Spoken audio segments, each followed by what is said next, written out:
A Câmara dos Deputados deixou claro hoje a insatisfação dos parlamentares com a recente decisão do Supremo Tribunal Federal, que aumentou rigores na liberação de emendas parlamentares. Líderes da casa, agora vem o troco. Eles condicionam a aprovação do orçamento e do pacote fiscal apresentado pelo governo, eles condicionam isso a uma revisão dessas novas regras trazidas pelo Supremo.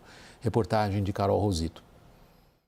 Nesta terça-feira, a Comissão Mista de Orçamento estendeu o prazo para a apreciação do relatório preliminar da Lei de Diretrizes Orçamentária para a próxima semana. O adiamento acontece em meio à insatisfação dos deputados com a decisão do STF, que permite a retomada dos pagamentos das emendas parlamentares com regras mais rigorosas do que o previsto no projeto aprovado pelo Legislativo. Em reunião na presidência oficial da Câmara, os líderes concordaram em aprovar os projetos fiscais do governo somente após a revisão das novas normas. O favorito na disputa à presidência da Câmara, deputado Hugo Mota, reconheceu que a revisão das emendas pode influenciar na aprovação dos projetos. Em havendo do Supremo, na minha avaliação, esse gesto de cumprimento do acordo feito, nós temos sim disposição de avançar para a aprovação do pacote ainda antes do recesso. Para tentar conter os ânimos, o líder do governo na Câmara, deputado José Guimarães, sinalizou com a liberação de emendas que estivessem disponíveis para serem executadas e sugeriu que o Palácio do Planalto pode ajudar na revisão da decisão. As maiores insatisfações se referem à determinação de que o Legislativo receba o menor valor possível em emendas a serem executadas e que cada emenda tenha um ano prévio de execução, algo considerado inviável pela limitação técnica das prefeituras. Nesta terça, o ministro das Relações Institucionais, Alexandre Padilha, recebeu o presidente da Comissão Mista de Orçamento, deputado Júlio Arcoverde. Foi feito um acordo para que a Advocacia Geral da União apresente uma ordem executória para disciplinar e possibilitar o pagamento das emendas individuais e de bancada até a próxima sexta-feira. Ao todo, são 7,8 bilhões de reais em recursos represados. O Executivo, que está defendendo, repito, a lei complementar que foi aprovada por esse Congresso e sancionada na íntegra pelo Presidente da República, vai enfrentar o tema no âmbito judiciário através de um embargo de declaração. Bom, antes da gente ir para o nosso convidado, para o Cláudio, Daniel, a AGU está contestando exatamente pontos da decisão que irritou tanto os parlamentares. É uma informação importante, Cláudio, para a nossa conversa logo mais a seguir, Daniel.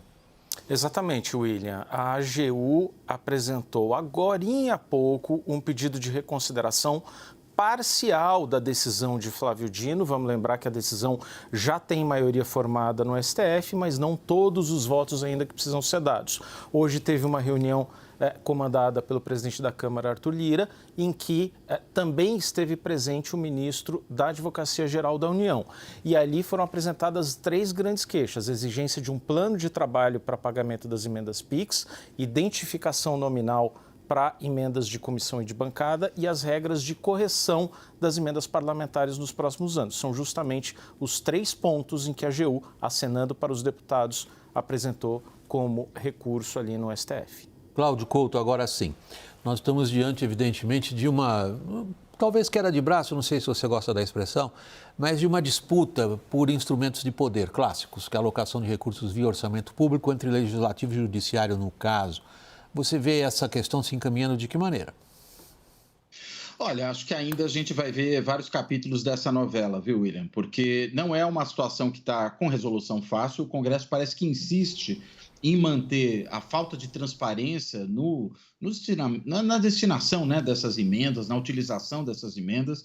Você vê que o Supremo já sinalizou quais são os problemas, né, qual é o problema que pode ser sanado com uma boa regulamentação, mas ainda assim essa última regulamentação do Congresso ainda é insuficiente diante daquilo que foi apontado como problema. Veja, o Supremo sequer disse façam esta lei, né, legislem desta maneira, mas olha, resolvam esses problemas. A maneira como fazer isso pode ser a gosto dos parlamentares. Agora, ela não pode simplesmente ser uma tentativa de elidir a situação, né, de fingir que, na realidade, está regulamentando o que não está. E eu acho que é esse o problema. É por isso que eu acho que a gente ainda vai ver alguns capítulos nessa novela. Mas eu não descartaria também de todo, né? Acho que é uma outra possibilidade, e até a fala aí do líder do governo, né, do senador Randolph, aponta nessa direção, é a possibilidade também de você ter alguma acomodação, né? E às vezes o próprio Supremo toma decisões que tem ali uma tentativa de fazer uma acomodação, um processo de transição. Então, eu não descartaria de todo o Supremo fazendo uma negociação que nem deveria fazer a rigor, né? Porque se trata de uma corte constitucional, uma negociação mais de natureza política do que propriamente fazer um julgamento da situação. Bom, a gente tem se acostumado a fazer esse tipo de conciliações, Cláudio. Isso a gente não precisa se preocupar. Eles têm se dedicado a isso em várias áreas, já virou o nosso novo normal. Caio, usando as palavras do Cláudio, qual é a acomodação possível que você vislumbra? É uma guerra de poder. Sim, a acomodação possível, a entrada da AGU ela é muito interessante, porque esse recurso ele poderia ter sido apresentado pelo Senado, né, pelo Congresso, pela Advocacia Geral do Senado, né, que é quem é o demandante, né, do Senado porque é vinculado ao Congresso, presidente do Senado, presidente do Congresso. Mas não, vem do Executivo, o que mostra que o Executivo também tem um interesse e pressa de solucionar isso, porque senão trava tudo, trava os 3 principais pontos nessa agenda legislativa de dezembro, que é a Lei de Diretrizes Orçamentárias, a gente tem falado bastante disso aqui, o próprio orçamento de 25 e o pacote fiscal da Haddad. Então, hoje, nessa reunião, o líder José Guimarães, falando em nome do Palácio do Planalto, sinalizou o pagamento de emendas. Quase na mesma hora, 1 hora, 2 horas depois, o Palácio do Planalto já pediu para a Fazenda a liberação de 7,8 bilhões de emendas. Então, se a gente estava vendo um jogo Supremo e Palácio contra o Congresso, agora o Palácio do Planalto está ajudando o Congresso para tentar resolver, né, essa questão. Porque não se trata apenas, né, de questão de transparência, rastreabilidade. Isso já ficou para trás, né? Agora são 3 pontos principais que eles estão debatendo e reivindicando que, primeiro, não estavam no acordo que foi elaborado antes, em nome do pagamento. Né? O que o Dino avançou o sinal não estava previsto no acordo que eles tinham sinalizado com o Palácio do Planalto. Então, o que os deputados e senadores têm dito é de que a última decisão do Flávio Dino, referendada pela maioria do Supremo, ele inova. Né? E, segundo, nas inovações, elas não são passíveis de cumprimento. Ele pede a identificação nominal dos parlamentares da emenda de comissão. Poxa, é uma emenda de comissão, não é uma emenda individual. Né? Outra coisa, que tenha plano de trabalho para todas as emendas. Você vai imaginar que 5.565 municípios do Brasil, né, 80% depende de dinheiro da União, vai ter um técnico lá adequado para fazer um plano de trabalho para cada emenda? É isso que eles estão falando. E, no meu sentir, eles estão corretos nisso Deixa também. eu puxar por uma questão que você já levantou também, o Cláudio também, que é do pacote fiscal do Haddad. Que situação fica, então, Thaís? Não, fica à espera, né? O governo está totalmente refém dessa situação. São 3 semanas para acabar a semana legislativa, para acabar o calendário legislativo. Toda a demonstração de aceleração na aprovação do pacote fiscal já foi dada. A PEC chegou ontem à noite, logo depois que a gente saiu aqui do WW.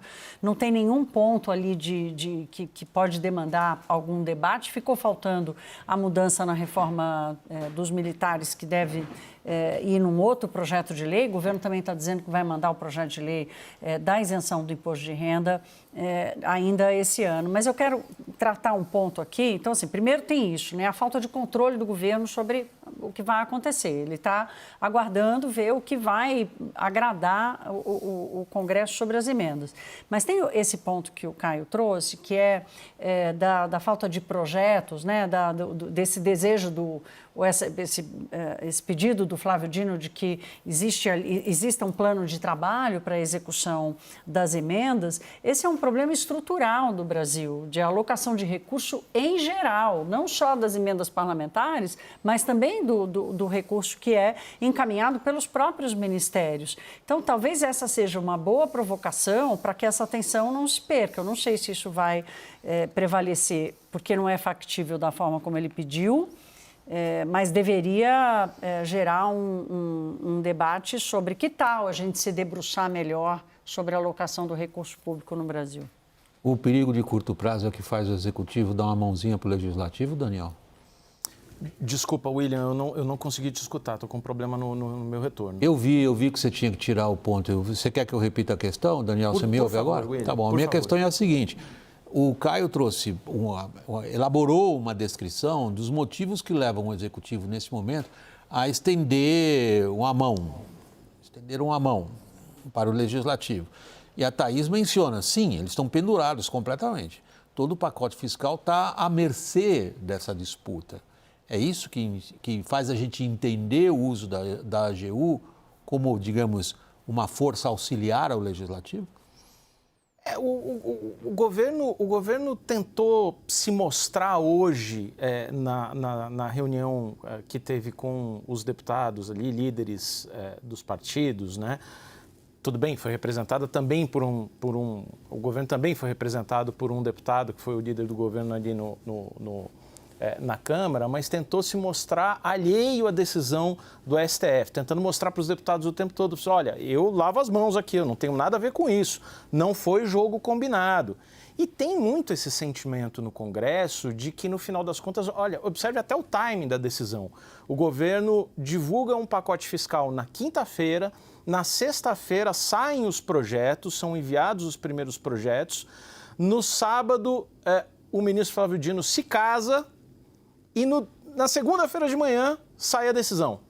Então fica parecendo, poxa, tá jogando junto com o governo, que quer aprovar logo esse pacote fiscal. Isso é mal digerido pelo Congresso. E hoje todo o esforço foi para demonstrar que não, a gente concorda, a gente está ali independente, a gente não está fazendo uma dobradinha.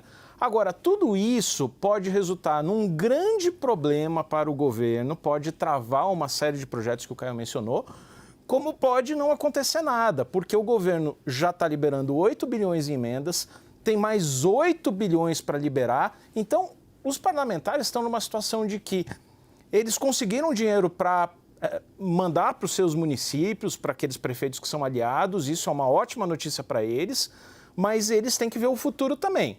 O passado se resolve, o problema é o futuro. E ali a mentalidade curto-prazista do deputado e do senador também joga muito a favor desse jogo que o governo consegue fazer agora, liberando dinheiro. Cláudio, na sua única intervenção até aqui, você nos alertava para o que se espera que sejam os próximos capítulos dessa novela. Você consegue antecipá-los? É um pouco mais difícil, Eu queria só dizer que eu acho muito importante isso realmente que o Caio trouxe, e que agora o Daniel comentou, essa questão de que com a entrada da AGU, você tem aí o governo tentando mostrar que joga junto com o Congresso e não junto com o Supremo, ou pelo menos não apenas junto com o Supremo, para quem precisa obter maioria ali para aprovar projetos importantes, como o caso das medidas fiscais. Isso é evidentemente crucial, mas eu quero concordar também com a Thaís, acho que vai ao encontro do que eu tinha colocado antes, que essa provocação que o Supremo faz, no sentido de exigir maior qualidade técnica da destinação dos recursos, é uma coisa importante. E veja, a gente está falando de um Congresso que tem ali uma assessoria numerosa, altamente qualificada e que pode, junto àqueles parlamentares que forem propor emendas, atuar no sentido de ajudar a desenhar esses projetos. Então, mesmo que os municípios não tenham uma estrutura administrativa, uma estrutura técnica suficiente para formularem eles próprios os seus projetos, no momento em que se faz uma emenda, a assessoria técnica da Câmara e do Senado está ali para isso. A gente está falando de funcionários altamente qualificados, muito bem remunerados, não são em pequeno número, têm número suficiente, então acredito que é preciso utilizar essa estrutura. E não dá para a gente pegar o dinheiro e jogar para cima e falar, use como quiser. Porque muitas vezes, quando o dinheiro vai para o município, ainda mais no caso das emendas PIX, e a prefeitura pode gastar do jeito que bem entender, isso é um problema quando se trata de dinheiro público, né? Ainda mais numa situação de escassez, que a gente está tão preocupado aí com o problema de fazer um ajuste de contas e, de repente, nesse volume que aumentou muito de emendas parlamentares, esse dinheiro é destinado, né, sem qualquer tipo de condicionamento. Acho que é importante que haja esse condicionamento e que haja algum tipo de melhoria na qualidade técnica não das emendas, mas daquilo que vai ser executado com base no dinheiro das emendas. Prossiga, Daniel. William, só complementando o Cláudio, teve um deputado hoje nessa reunião que comentou o seguinte, segundo os relatos que eu obtive.